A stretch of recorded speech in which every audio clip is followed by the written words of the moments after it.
গত এক সপ্তাহ বলিউডের বর্ষিয়ান অভিনেতা ধর্মেন্দ্রর পরিবারের জন্য সত্যিই খুব কঠিন ছিল। বলিউডের বর্ষিয়ান অভিনেতা ধর্মেন্দ্রকে নিয়ে গত কয়েকদিন ধরে উদ্বেগে গোটা দেশ।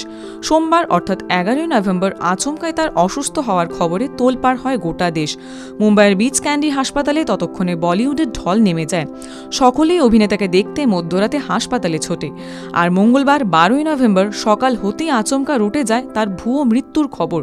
সোশ্যাল মিডিয়া শোরগোল পড়ে যায়। যদিও কিছুক্ষণের মধ্যেই অভিনেতার পরিবার থেকে বিবৃতি প্রকাশ করে জানানো হয় তিনি চিকিৎসায় সাড়া দিচ্ছেন, প্রয়াণের খবর মিথ্যে। এরপরই তাকে বাড়িতে নিয়ে এসে চিকিৎসার বন্দোবস্ত করে পরিবার। বুধবার হাসপাতাল থেকে বাড়ি ফিরেছেন তিনি। তবে সেই সময় সোশ্যাল মিডিয়ায় ভাইরাল হয় হাসপাতালের ভিতরের একটি ভিডিও, যেখানে দেখা যায় ধর্মেন্দ্রকে আইসিইউয়ের বিছানায় শুয়ে থাকতে। পাশে তার দুই ছেলে সানি দেওল ও ববি দেওল এবং পরিবারের অন্যান্য সদস্যরা। উপস্থিত ছিলেন সানির দুই ছেলে করণ দেওল ও রাজবীর দেওলও। এখানেই শেষ নয়, ভিডিওতে এও দেখা যায় প্রথম স্ত্রী প্রকাশ কর কাঁদছেন আর পরিবারের অন্যান্য সদস্যরা শোকে ভেঙে পড়ছেন। হিন্দুস্তান টাইমসের খবর অনুযায়ী এই ভিডিওটি রেকর্ড করেছিলেন হাসপাতালের এক কর্মী, যিনি সোশ্যাল মিডিয়ায় ফাঁস করেন।